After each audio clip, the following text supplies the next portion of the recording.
Bear with me, y'all. I just woke up right now, actually. Grand rising to everyone.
Your lips gotta be moist too. You gotta get that vibration right. This is for last night's live stream.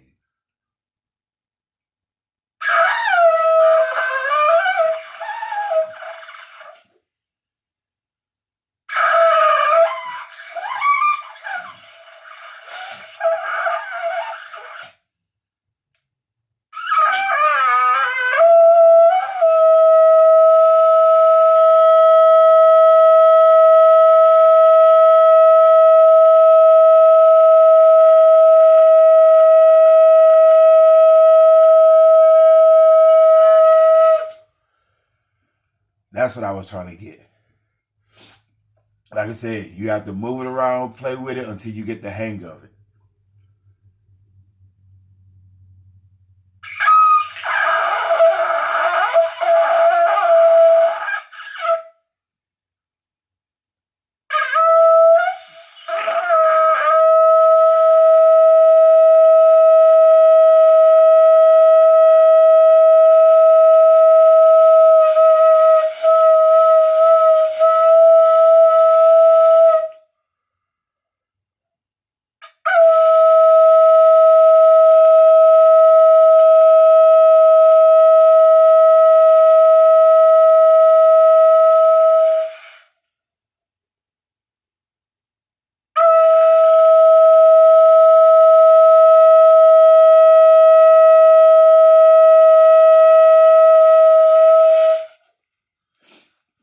Okay.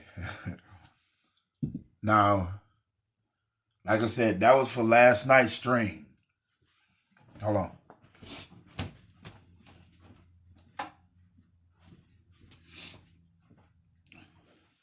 Now, I'm gonna say this. I'm gonna let everybody know about Adam today. Um, First of all, this is the tattoo of my baby brother. His name is Brian. He died when he was 7 years old. I was in the seventh grade, and I think he was the sixth child, and he had Down syndrome. You know what I'm saying? So when he passed, excuse me, I got that tatted. And my second tattoo was this one right here. I have four. This one right here. And I didn't know that as I got older and I started getting into this walk and everything, um, I've been in this walk for honestly, about 9 years now. 8.5, 9 years now in this walk of faith. And a lot of people don't know, and I don't explain it. Faith actually means walking in Torah. You know what I'm saying? And when I looked it up in the alphabet, the Hebrew alphabet, this is the letter A. And I never knew that because this way, it's a A this way and it's a K that way for my initials. But I never knew that it was like actually a Hebrew letter. So Abiyah, I'm not gonna say that he marked me because we're not really supposed to be getting tattoos. But I'm gonna say this.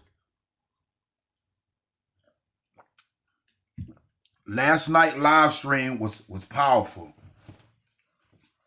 Very, very powerful. And we hit on a tough subject. You know what I'm saying? And it bothered me a little bit. We made our little jokes about it, me and Queen Shiro and everything, beloved sister. You know what I'm saying? And but with this guy being 33 years old, 34 with 33 children. If you look at the picture, excuse me, of the one where he had 25 of the children, and he had another picture with all of them, there's no way. I don't want to even really feed into that too much anymore, because Abiyah said that I done already got all of that out last night. My opinion about it, because that makes me feel like I'm being thrown off of what's really going on, because these our melanated men are coming up with all kind of stuff to distract us. The ones that are not walking in this faith, if we really pay attention. And we shouldn't be focusing on them for anything whatsoever and voicing our opinions or anything about their situation, circumstance, or whatever. Whatever they do, they do. We just know that they have a place in the lake of fire. Okay. I told Ak Moshe last night and Oracle 007 that I was going to share something that we had got on that it sticks with me. I'm a Hurricane Katrina survivor. I think I made a video about this before in my younger years, where if I didn't, okay. I was in New Orleans when Hurricane Katrina hit. I was trapped inside of my house. I can take you through the whole day like it was nothing. I moved to New Orleans after I graduated high school, 97. I started working, paying for to pay for college and all. Got accepted to a lot of big colleges. I was a nerd, you know what I'm saying? I was extremely smart because I have autism, but I kind of grew out of it, but it's still with me a little bit. And I got accepted to Delgado Community College in New Orleans. Went there, but before I went, I met my dad for the first time. Valentine's Day 2003. February 14th, 2003, I met my dad for the first time. We spent a little time together, but not too much, a couple of months, and I had to leave because I was already signed up for college. I have a associate degree in psychology. You know what I'm saying? And after I got my degree, I met this girl in New Orleans, and we was living together. I had I bought my house. It was a renter-owned house in New Orleans in the 7th Ward. And I was working at the Mardi Gras Casino, you know what I'm saying, in New Orleans. And when Katrina hit, I knew it was a cover-up. I'm hesitating because a lot of people don't know what the government did to us. and what they told us not to speak about and everything. But I'm not holding back anymore, and I don't care. I'm protected by a higher power now, by the Most High Yahuwah and his son, Yahushua HaMashiach. So I'm going to say this. Hallelujah. Okay. I was in this house. It was on Turo Street, 2637 Turo Street. I never forget. And it was me, the girl that I was with at the time, whose name is Sophia Garfield. Now, we've been separated ever since. I'll get to that. It was me, her, and her two kids. She had a 4-year-old son and a 2-year-old daughter. Her mother never liked me. Her mother was a Jehovah's Witness. She didn't like it that I was Christian at the time. You know what I'm saying? Because my mother is a pastor, like I said before. And when Katrina hit, I never forget, her mom came over to the house with us because we didn't have a way out.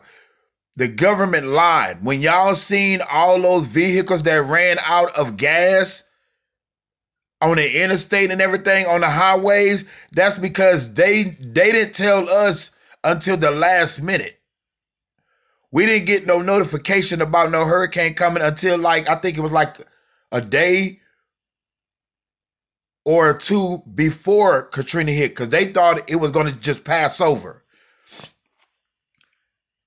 And when it hit, I remember waking up about 9:30 in the morning. Her mother and her two kids would sleep on the floor. Me and her would sleep in the bed. We all in the same room with each other. And I remember waking up to go use the bathroom, and I felt water on the floor. We had put a mattress on the floor, so obviously that the kids and the mama didn't know that the water was already coming in. But the water was already coming in through under the door. And I felt water on my feet, and I was like, what the? So I looked down, and I noticed that the water was already coming in. So when I woke them up and I told them, we go to the living room, and I look out the window, it's already flooded, y'all. When I say this was like a movie, like I was in some kind of movie type thing or whatever, because the water, we was almost underwater. Damn near underwater. When I say that the water rose up so high and the water started getting in through the window, because it was kind of an old house. You know what I'm saying? All wood. No bricks, anything. You know what I'm saying? And like the water started leaking in, and it's about 10:30. It was already chest deep. The water was coming in extremely fast to where I had to get the couch and stand the couch up tall ways against the wall and put the kids on top of the couch so that they didn't drown. Her mother was a diabetic. We calling the police, telling the police that the water is coming in, that the house is flooding, and we have kids in there, and a mother, excuse me, that is diabetic. She didn't have no more insulin. Excuse me. I'm serious early in the morning. Okay. So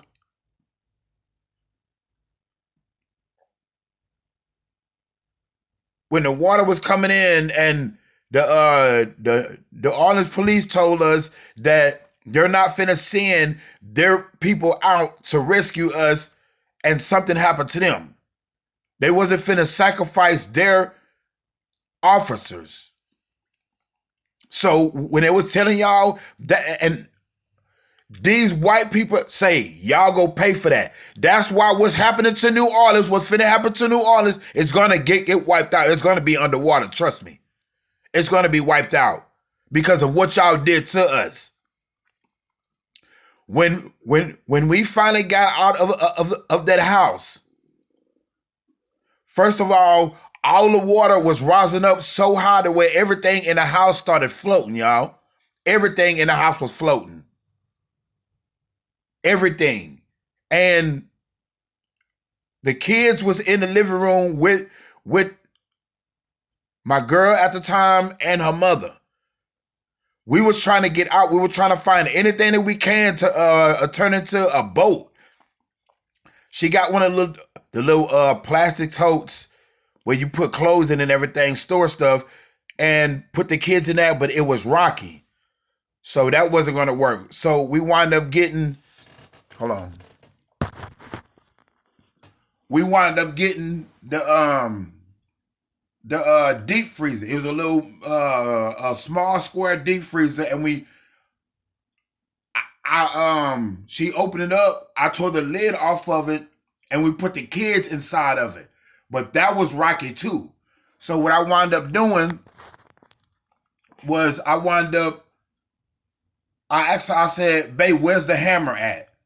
She said it's in the kitchen next to the refrigerator. I mean, next to the stove. The stove and everything was floating. It had came in between the counters and all.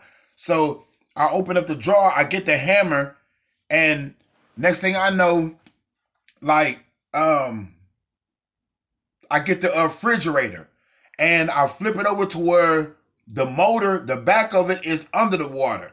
So I open up the refrigerator, and I beat the hinges off, and I tore the door off, got the freezer door, opened the freezer door, beat the hinges off, tore the door off, took all the shelves out, everything that we wanted to salvage or try to, we put it in the freezer part.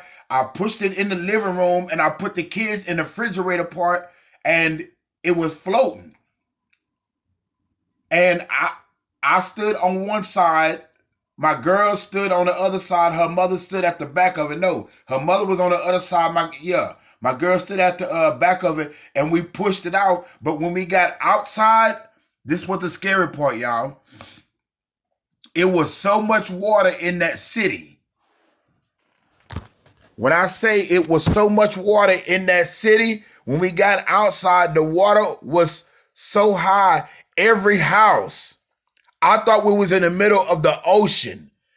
Every house, every store, every car was underwater. All you seen was the roof. That's it. That's why you seen a lot of us in the trees and all, because you could swim. Excuse me, you could swim to the trees. You could swim. I was standing on top of the fence. Excuse me, the very top of the spikes on the top of the fence, and I was holding on to the roof. That's how hot the water was. And the reason that I did that is because our neighbors was right next door.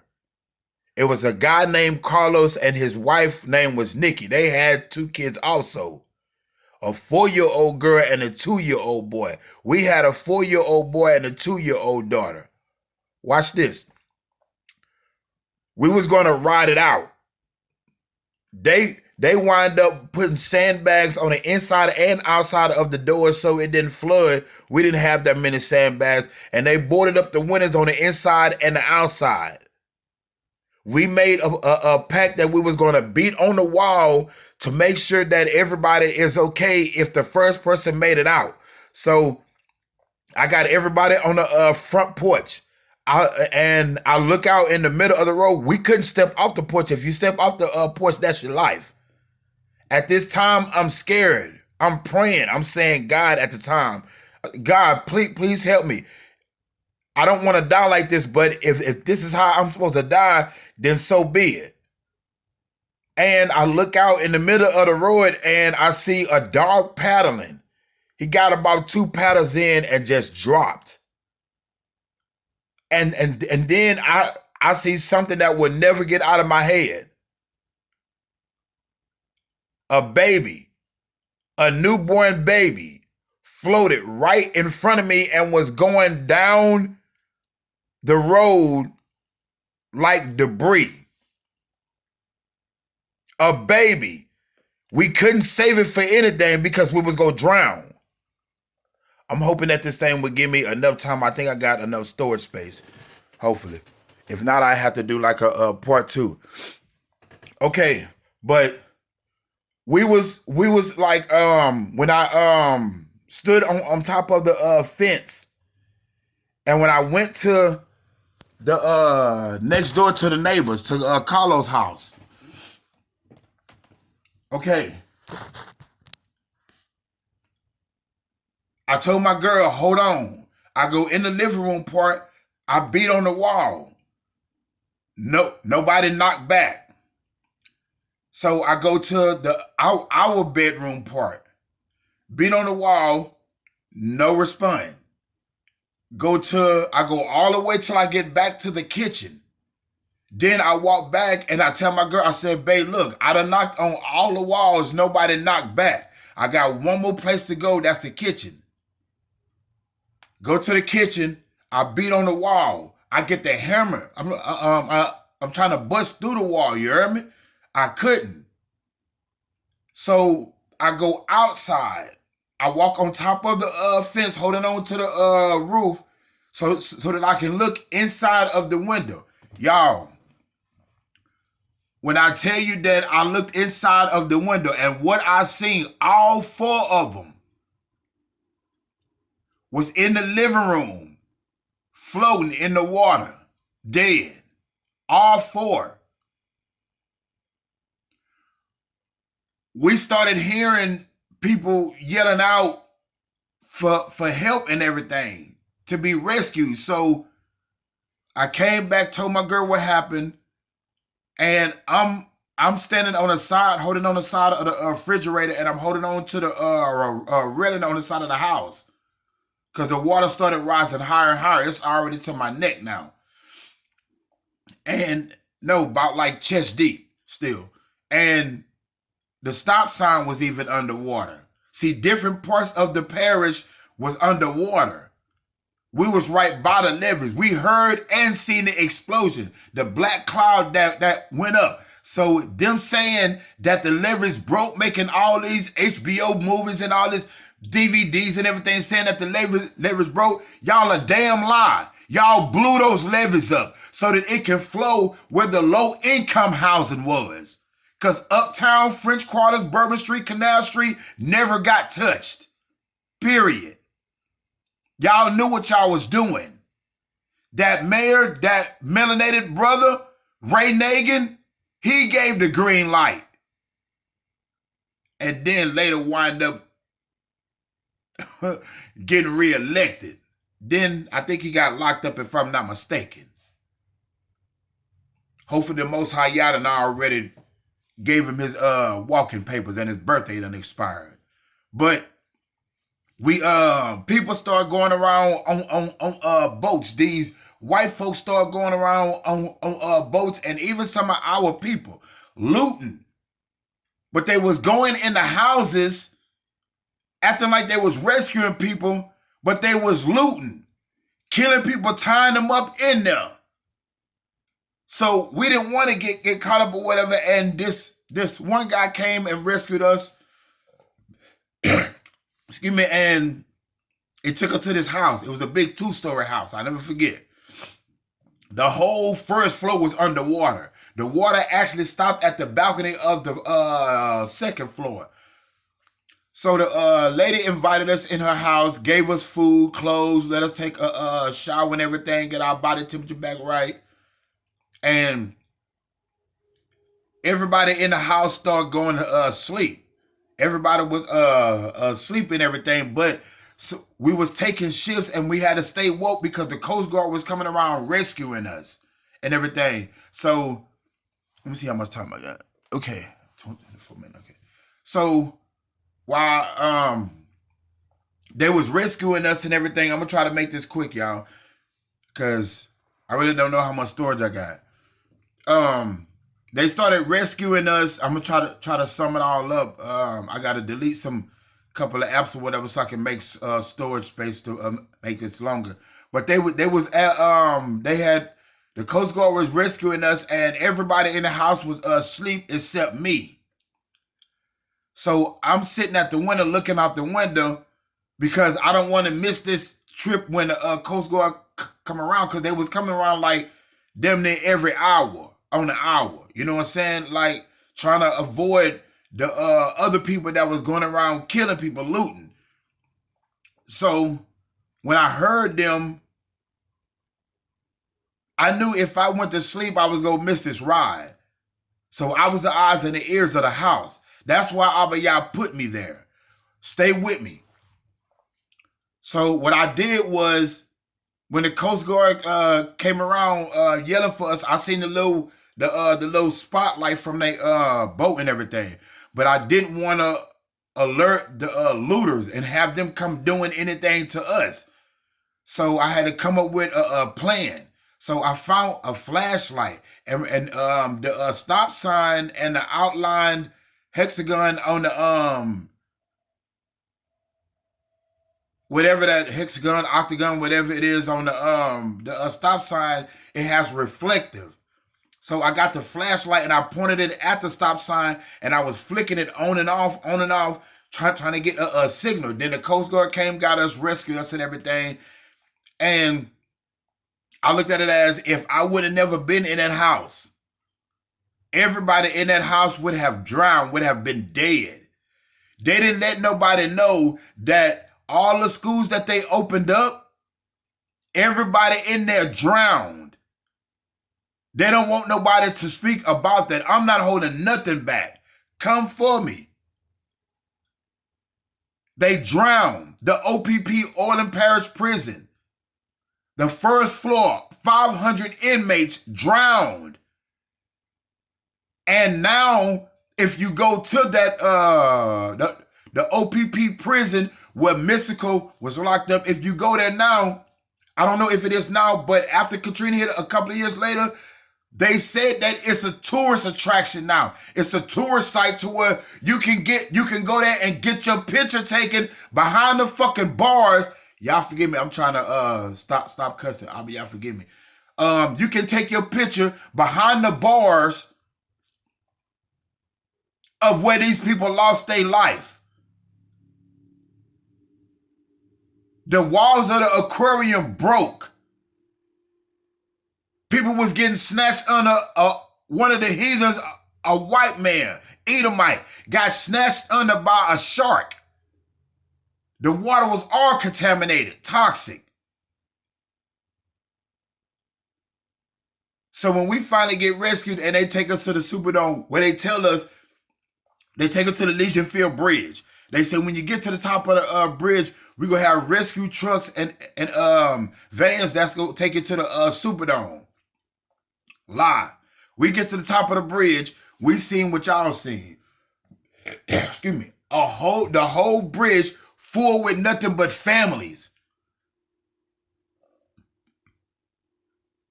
They clowned us.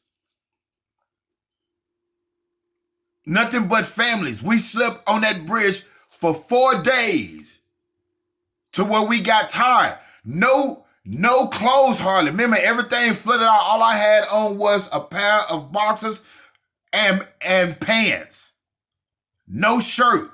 Walked all the way from that bridge to the Superdome. That was about damn near 2.5 miles. Because they said that the trucks and the vans was going to take us. And then how we looked was, we seen the little rescue vans with the news media. They pointing the camera straight, not knowing, and I was wondering what they was pointing at, because I'm like, ain't nothing over there that they pointing at but just water. Not knowing that they was showing the rescue trucks that was saving some people, not every.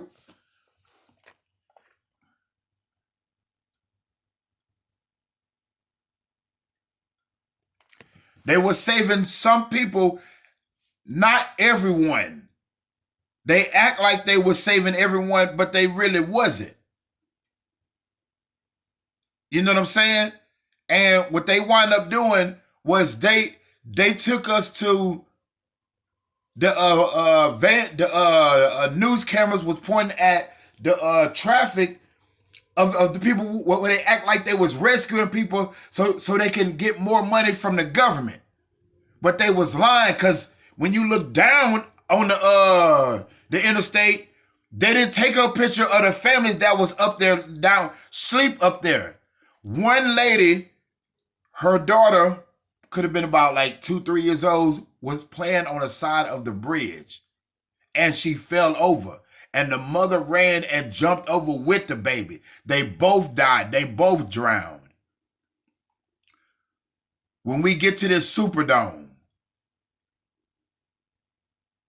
I don't know if this time ran out. Hold on.